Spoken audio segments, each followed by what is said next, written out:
सुप्रभात बच्चों। Academic world school Bemetara द्वारा आयोजित ऑनलाइन क्लास में आप सभी का स्वागत है।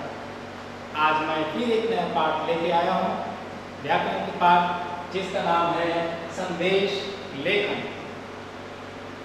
बच्चों, संदेश लेखन पाठ पढ़ने के पहले आइए कुछ महत्वपूर्ण विषयों पर हम कुछ चर्चा करते हैं। आपने त्योहारों और पर्वों के बारे में बहुत कुछ जानते हैं। आप दीपावली मनाए हो, होली मनाए हो, क्रिसमस मनाए हो, इस सारे त्यौहार और पर्व मनाए हो। अच्छा, किसी मित्र के जन्मदिवस पर आप शुभकामना दिए हो और किसी परिवार में और बहुत सारे ऐसे खुशियों के अवसर हैं उसमें आप सम्मिलित हुए हो। तो इन सब चीज़ों के लिए जब हम किसी को शुभकामना देते हैं तो वही क्या हो जाता है, संदेश लेखन में आ जाता है। सुख दुख इस आएगा। तो आइए इससे पहले हम चर्चा करेंगे संदेश लेखन के आइए इतिहास में जाते हैं। पहले संदेश लेखन। संदेश लेखन अभी बताया गया। आप पत्र लेखन पढ़े हो, विज्ञापन लेखन पढ़े हो, लेकिन पत्र लेखन और संदेश लेखन में अंतर है। पत्र लेखन में दो पढ़े हो, औपचारिक और अनौपचारिक, लेकिन संदेश लेखन में हम पढ़ेंगे ये अनौपचारिक होता है और ये संक्षिप्त होता है, छोटा होता है। इसमें यही अंतर है।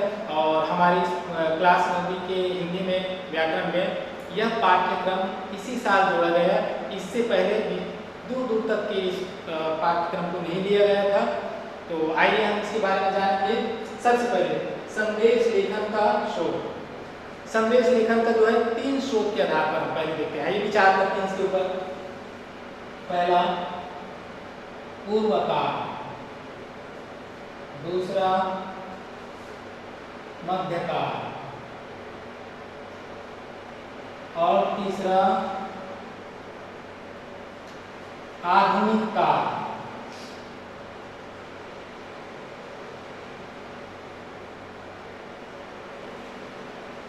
हर एक चीज का इतिहास जुड़ा रहता है। भारत पर्व और त्योहारों का देश है।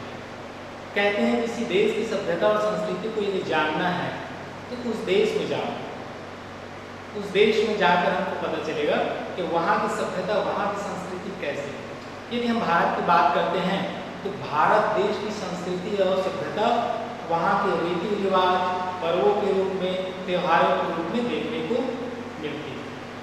और ऐसे नहीं, अनादिकाल से सब चली आती है। परंपराएं, रीति रिवाज जो है पहले से चली आए हैं, जिसको हम जो है व्यवहारिक जीवन में देखते हैं। थोड़ी बहुत उसके रूपरेखा में परिवर्तन होता है। क्यों? क्योंकि परिवर्तन ही संसार का नियम है। हर एक चीज परिवर्तित होती है। जैसे गहना देख लीजिए, सोना, सोने से बने हुए आभूषण, सोना तक तो जो वैसे रहता है, लेकिन उससे बनने वाले आभूषण बदलते रहते हैं। हार बदल जाएगा, है, झुमका यहाँ पहनते हैं वो बदल जाए, और इस तरह से बदलाव। लेकिन सोना तक तो कभी नहीं बदलता। इसी तरह से पर्व त्योहार जो है थोड़ी बहुत उसमें समय के अनुसार बदलाव आते हैं, उसमें रूप में हम बदलाव देखते हैं। तो आइए पूर्व काल में देख लीजिए। संदेश लेखन पूर्व काल से चले आए। ऐसे हम रामायण काल में ही देखते हैं। आपने रामायण में सुने होंगे, देखे होंगे कि रामचंद्र जी का संदेश लेकर कौन गए थे? हनुमान जी। किसके पास गए थे? सीता जी के पास। तो सीता जी के पास संदेश लेकर जब गए थे तो उस समय कौन से संदेश दिए? वहां पर मौखिक संदेश दिए थे, वहां पर लिखित नहीं दिए थे, है। लेकिन संदेश के 2 रूप होते हैं, या मौखिक या लिखित। चूंकि हम पाठ्यक्रम में पढ़ रहे हैं इसलिए यहाँ पर हम लिखित की चर्चा करेंगे। तो इस तरह से संदेश लेकर पूर्व काल में हम बात आती है संदेश लेकर। इसी तरह से गोपियों को संदेश देने के लिए कौन गए थे? उद्धव जी गए थे। कृष्ण का संदेश, जब गोपियां कृष्ण के जाने के बाद उनकी विरह में व्याकुल हो गई थी तो उद्धव ने बार बार कहा कि हे कृष्ण, आप गोपियों की साल में छोड़ के आ गए, उनको कुछ उपदेश दो ताकि उनका कल्याण हो सके। तो उन्होंने कहा ठीक है भाई, तुम ही जाओ, मैं लिख के दे देता हूँ। लिख के दिए संदेश, वो लिखित संदेश। तो आइए हम जानेंगे। ये पूर्व काल की बात हो। मध्यकाल में आ जाइए। मध्यकाल में भी इसी तरह से रहा। और पूर्व काल में एक और बात आती है कि ढोल द्वारा राजा के संदेश को ढोल द्वारा गांव-गांव तक सुनाया जाता है। अब उस समय ऐसे विकसित नहीं हुए थे वैज्ञानिक संसाधन की चीजें, तो इस प्रकार से मध्यकाल में आ जाइए। मध्यकाल में जो है विश्व के सभी देश धीरे धीरे विकसित होने लग गए थे और विकसित होने के साथ साथ उसके संदेश लेखन के संदेश के माध्यम में भी बदलाव आया। अब वो लेखन तो रूप तो ले ही लिया था। भाषा का जो है सबसे प्रभावशाली रूप कब होता है, जब वो लिखित रूप में। अब इसी से इतिहास भी बनता है। तो आइए हम देखते हैं मध्यकाल में आने के बाद फिर पत्रों के माध्यम से और पत्र के माध्यम से जो है एक दूसरे को शुभकामना देते थे। पहले तो राजा महाराजा देते थे, लेकिन ये मध्यकाल में जन सामान्य तक आ गए। हर एक व्यक्ति जो है पत्र के माध्यम से देने लग गए और एक दूसरे को त्योहारों में, पर्वों में, विशेष खुशियों के अवसर पर यहाँ पर देने लग गए। अब इसके बाद मध्यकाल के बाद आते हैं आधुनिक काल, जो अभी चल रहा है वर्तमान में। वर्तमान में आप सभी जानते हो छोटे छोटे बच्चों को जो मोबाइल का ज्ञान है और कैसे एक दूसरे को शुभकामना देते हैं और त्योहारों में, पर्वों में, विशेष अवसरों पर, और आप उनको शुभकामना दे करके एक संदेश देते हैं। और तो आधुनिक काल में इस तरह, लेकिन हम यहाँ पर इसको एक लेखन के रूप में पढ़ रहे हैं। हर एक संदेश को जो है हम जो है संदेश लेखन नहीं कह सकते। जैसे कहीं पर लिखा रहता है कि आप बेमेतरा मान लीजिए बेमेतरा से रायपुर जा रहे हैं, तो वहाँ पर लिखा रहेगा रायपुर पहुँचने का मार्ग। तो अब रायपुर पहुँचने का मार्ग है तो संदेश लेखन नहीं हो, उसको हम संदेश लेखन के अंतर्गत नहीं रखेंगे। क्यों नहीं रखेंगे? क्योंकि वो एक जानकारी है, तो हर एक जानकारी को संदेश लेखन में नहीं कर सकते। जैसे आप किसी मित्र को लिख दे रहे हो, SMS कर रहे हो मोबाइल द्वारा और मैसेज करके भेज रहे हो कि कल हम लोग पढ़ने के लिए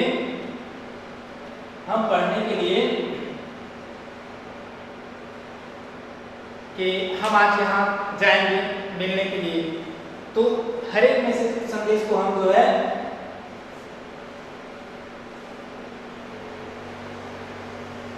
हर एक संदेश को हम ये नहीं कह सकते कि ये संदेश लेखन है।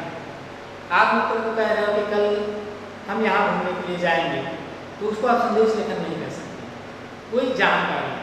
तो आइए हम संदेश लेखन के बारे में जानेंगे। संदेश लेखन के लिए कौन कौन से आवश्यक तत्व होते हैं और उन आवश्यक तत्वों के माध्यम से हम जानेंगे। सबसे पहले नारा, स्लोगन, दोहे, कविता और कथन, ये आवश्यक है। जब आप किसी को संदेश दे रहे हो तो क्यों ना उसको नारा के रूप दे सकते हो। कैसे नारा के रूप दे सकते हैं? जैसे विश्व पर्यावरण दिवस आता है, पृथ्वी दिवस, योग दिवस, तो करो योग रहो निरोग, योग दिवस की आपको हार्दिक शुभकामनाएं। ये हो गया। इसी तरह से स्लोगन का प्रयोग करते हुए, दोहे का प्रयोग करते हुए, कविता उसके ऊपर आप कविता की रचना कर सकते हो और उसको देख सकते हो। और जैसे जन्म दिवस के ऊपर लिखते हैं तो उसमें आप स्लोगन भी बना देते हो, है, और नारा भी बना सकते हो, उसके ऊपर कविता भी लिख सकते हैं। और कथन का मतलब होता है सामान्य बातें। जैसे कि किसी को हम जो है विवाह की वर्षगांठ के लिए शुभकामना दे रहे हैं, तो जैसे लिखते हैं आपको विवाह की 5वीं वर्षगांठ की हार्दिक शुभकामनाएं। आपके जीवन सूर्य के समान चमकता रहे, उज्ज्वल रहे, आपके दाम्पत्य जीवन हमेशा सुरक्षित रहे और आप सुखपूर्वक जीवन का निर्वाह करें। इन्हीं हार्दिक शुभकामनाओं के साथ ऐसे करके लिख देते हैं। तो ये हो गया कथन, सामान्य कथन। दूसरी बात, संक्षिप्त, सरल, सारगर्भित और सुबोध होनी चाहिए। यदि भाषा संक्षिप्त नहीं है, संक्षिप्त है छोटी, देखो मैंने आपको पहले ही बताया कि पत्र लेखन और संदेश लेखन दोनों में अंतर है। पत्र लेखन में विस्तृत रूप रहता है और संदेश लेखन में सीमित 30 से 40 शब्द में अपनी बात को ज़्यादा शब्दों तक नहीं खींचना है। कहते हैं ना गागर में सागर भरना, गागर रखने छोटे से बर्तन में समुद्र को भर देना होता नहीं है, लेकिन साहित्य में ये भी होता है। तो इस तरह से आपको कम शब्दों में अधिक से अधिक बात करना है। तो क्या संक्षिप्त छोटा हो गया, सरल। आपको कठिन शब्दों को, क्लिष्ट शब्दों का प्रयोग करने की आवश्यकता नहीं है, आप सरल शब्दों का भी प्रयोग कर सकते हैं। सार्वधिक, जो मुख्य बातें हैं उसी को लिखना है, अनावश्यक बातों को नहीं लिखना है। यदि अनावश्यक बातों को आप लिखेंगे तो ये एक संदेश लेखन का वास्तविक रूप नहीं बनता है। और आप जैसे परीक्षा में इसका 5 नंबर का आएगा, 5 नंबर का आएगा तो फिर उसमें भी देखा जाएगा कि आपने कैसे संक्षिप्त सारगर्भित और सुंदर तरीके से लिखे हैं। और इन सब चीज़ों को ध्यान में देते हुए सुबोध होने चाहिए पढ़ने में। और सुबोध का मतलब सुंदर बोध, सुंदर ज्ञान होना चाहिए जो आप विषय से लगे हुए, ऐसे नहीं कि विषय से बाहर हो गए और हम जो है ज़्यादा लंबा चौड़ा दिख रहे हैं और जिस बात को हमको प्रदर्शित करना है उसमें दिखाना है उसको हम नहीं दिखा पा रहे। तो इन सब बातों को ध्यान देना। तीसरी बात, तिथि। अभी मैं प्रारूप दिखाऊंगा, उसका बना के बताऊंगा कि कैसे प्रारूप बनाना है। तिथि, तिथि होनी चाहिए, दिवस होना चाहिए और संदेशवाहक, आखिरी में संदेशवाहक होना चाहिए। जैसे पत्र में लिखते हो आपका आज्ञाकारी, आपका पुत्र, ये सब लिखने की आवश्यकता इतनी नहीं है, बस नाम लिख देंगे बस हो जाएगा। इस तरह से अब रचनात्मकता है सृजनात्मक। रचनात्मक इतना महत्वपूर्ण नहीं है, फिर भी एक रचनात्मकता दिखनी चाहिए क्योंकि ये क्या है, अनौपचारिक है। संदेश लेखन अनौपचारिक है, इसमें कुछ अनावश्यक बातों को लिखने की आवश्यकता नहीं, लेकिन भाषा में सुंदरता होनी चाहिए, सृजनात्मकता होनी चाहिए, कि पढ़ने वाले पाठक को भी अच्छा लगना चाहिए। इस तरह से इन सारी बातों पर ध्यान दिए। आ जाइए संदेश लेखन का स्रोत।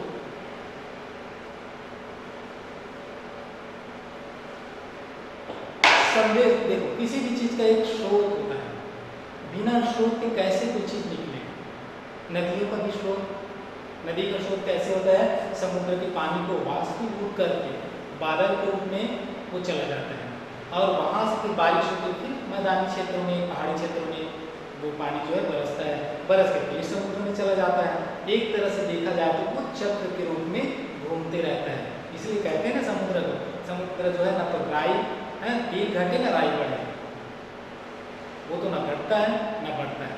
तो इसी तरह से इसके भी स्रोत हैं। कौन कौन से स्रोत है इसमें,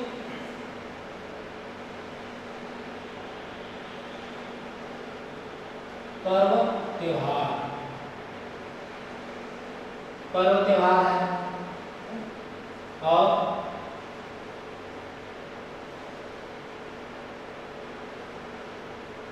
विशेष अवसरों पर, विशेष अवसरों पर, पर्व पर, त्योहार पर, विशेष अवसरों पर और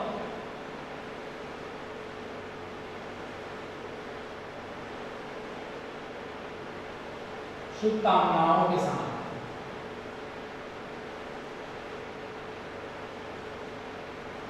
शुभकामनाओं इस प्रकार से हम देखते हैं। तो आइए पर्व की चर्चा, पर्व त्योहार की चर्चा करते हैं, विशेष अवसर क्या है और शुभकामनाओं की क्या है। तो सर्वप्रथम हम लोग हैं पर्व त्योहार। त्योहार में जैसे हमारे यहाँ, हमारे देश में मनाए जाते हैं दीपावली, होली, क्रिसमस, ईद, ये सब त्योहार हैं और सारे त्योहार को एकता और भाईचारे का संदेश दे रहे हैं। और इसी उद्देश्य से इस संदेश लेखन का भी उद्देश्य यही है, एकता के सूत्र में मानव को बांधना, देशवासियों को, विश्व को बांधना। क्योंकि किसी भी हर एक त्योहार और पर्व का एक विशेष उद्देश्य रहता है और उसका उद्देश्य है मानव को एकता के सूत्र में बांधना। तो आइए ये हो गया त्योहार। पर्व में हम देखते हैं कृष्ण जन्माष्टमी, रामनवमी, नवरात्रि, ये सारी चीज जो है एक विशेष पर्व है। तो पर्व में भी लोग इकट्ठे होते हैं, आपसी भेदभाव को भूल करके एक दूसरे को शुभकामना देते हैं। तो इस तरह से इस अवसर पर ये इसका स्रोत है। विशेष अवसरों पर, विशेष अवसर का मतलब होता है विवाह पर और जन्मोत्सव पर, घर गृह निर्माण कर रहे हैं उसके लिए किसी को संदेश दे सकते हैं, कोई व्यक्ति कोई यानी कीमती चीज़ खरीद रहा है तो उसके लिए आप उसको शुभकामना दे सकते हैं, संदेश दे, है ना, शुभकामना जो संदेश के रूप में दे सकते हैं। शुभकामनाओं का कि कोई यदि परीक्षा में अच्छे अंकों से पास हो रहे हैं उनको शुभकामना देते हैं, कोई जीवन में कुछ अच्छी उपलब्धि प्राप्त कर ली तो शुभकामना देते हैं। इस प्रकार से ये इसके स्रोत है। ये हो गया आपका। अब इसका प्रारूप के बारे में आइए बात करते हैं। प्रारूप के लिए सर्वप्रथम इससे पहले आप विज्ञापन लेखन किए हो।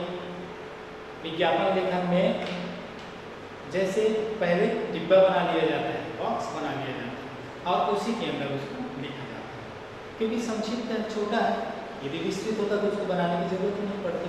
तो सर्वप्रथम आइए हम देखते हैं प्रारूप।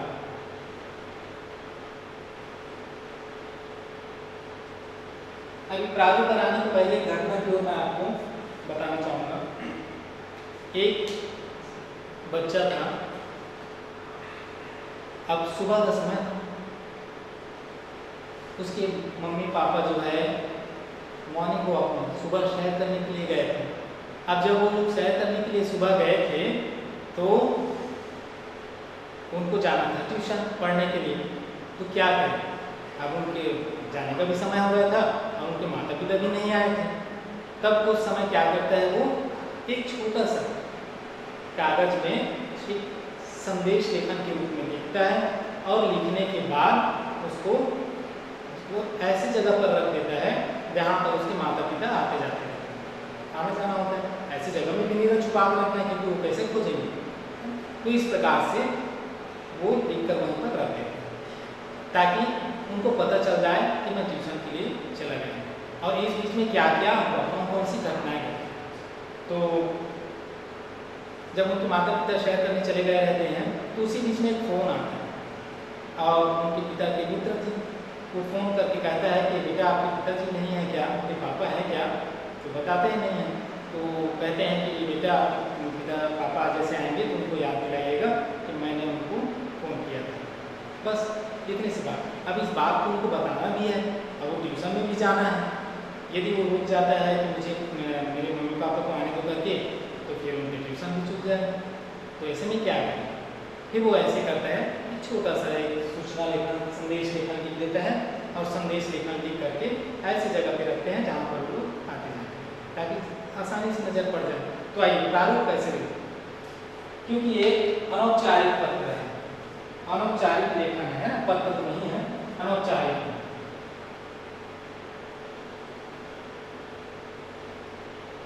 इस बात को विशेष रूप से ध्यान देंगे, अनौपचारिक है तो सेवा में श्रीमान ये सब तो लिखने की आवश्यकता ही नहीं पड़ती है। मम्मी भी लिख सकते हैं, माँ भी लिख सकता है, पिताजी, संदेश देना है तो इस प्रकार से है ना। अब चाहे तो यदि वो शिष्टता दिखाए, आप शिष्टता दिखाना चाहते हैं, बड़े हैं हमारे आदरणीय हैं, तो आदरणीय लिख सकते हैं, यह बहुत अच्छी बात होगी। लेकिन यदि नहीं लिखोगे तो भी इसमें कुछ विशेष रूप से इसमें ऐसा नहीं कि आपका नंबर कट जाए, तो लेकिन लिख सकते हैं। तो इसके लिए सर्वप्रथम क्या करना पड़ेगा,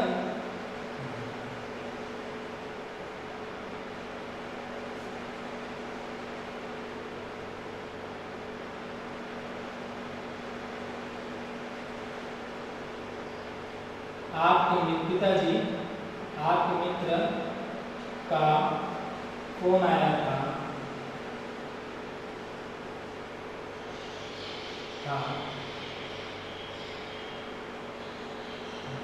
उस समय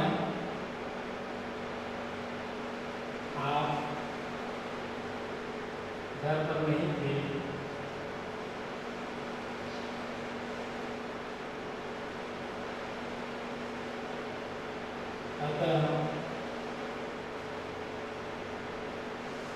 आपके मित्र की जगह में नाम भी लिख सकते हैं, है ना। यहाँ पर नाम लिख दीजिएगा,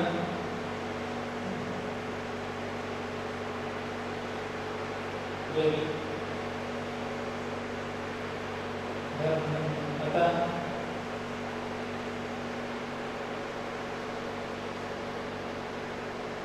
आप मुझसे फोन पर बात कर लें। ये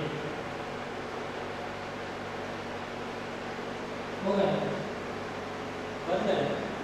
लेकिन हाँ, जो बात कही है उसके लिए कौन सी बात? सर्वप्रथम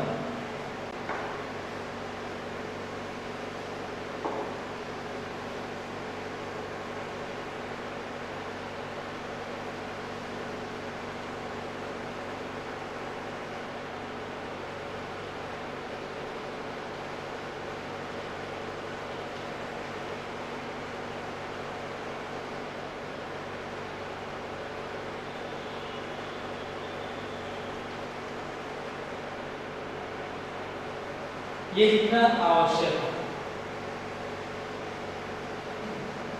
संदेश लेखन, ऊपर में ये संदेश लेखन है नहीं।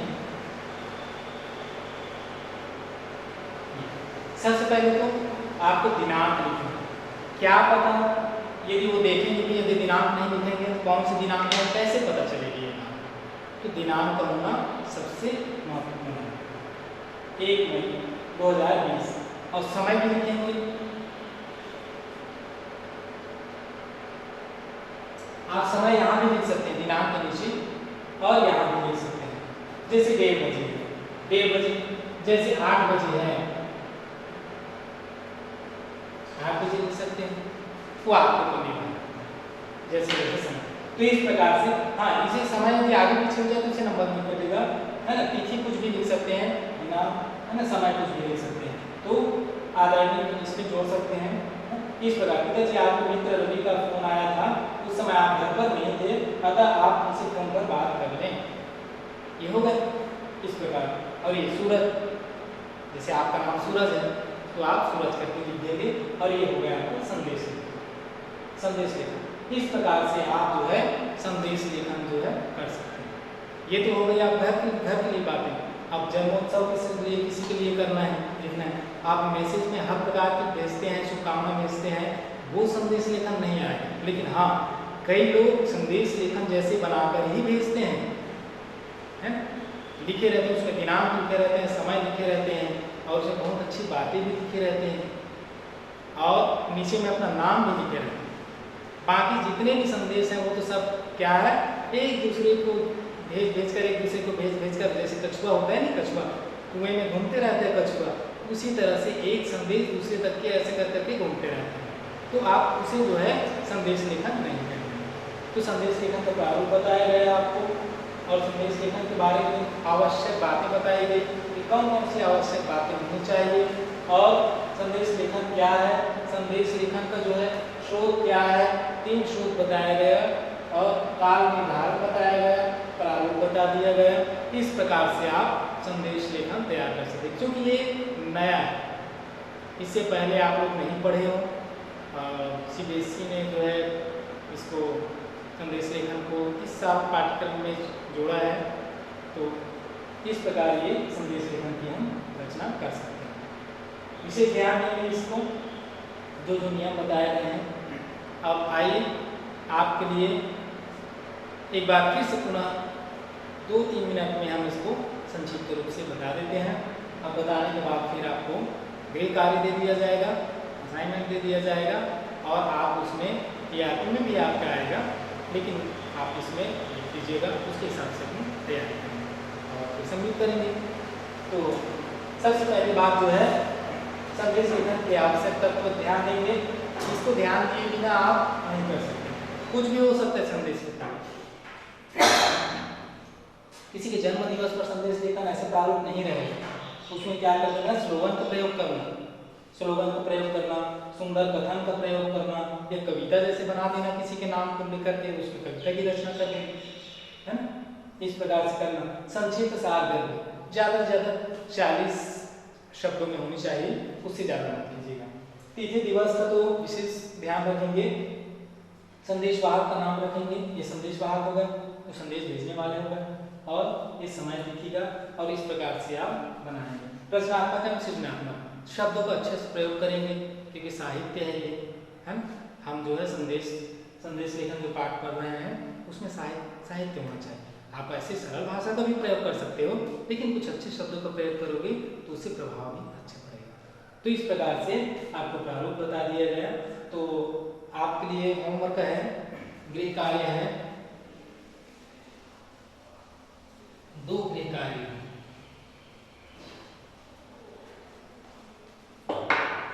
पहला,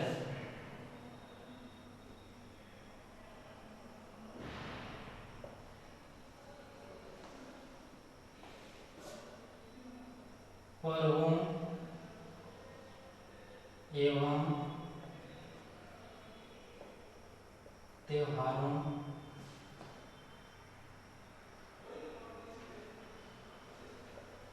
के आधार पर 4 संदेश लेखन तैयार कीजिए। पर्व अभी बताया गया, पर्व किसे कहते हैं, त्योहार किसे कहते हैं, उसके आधार पर आपको शुभकामना देते हुए 4 संदेश लेखन तैयार करेंगे। अलग अलग, चारों अलग अलग होने चाहिए। दूसरा,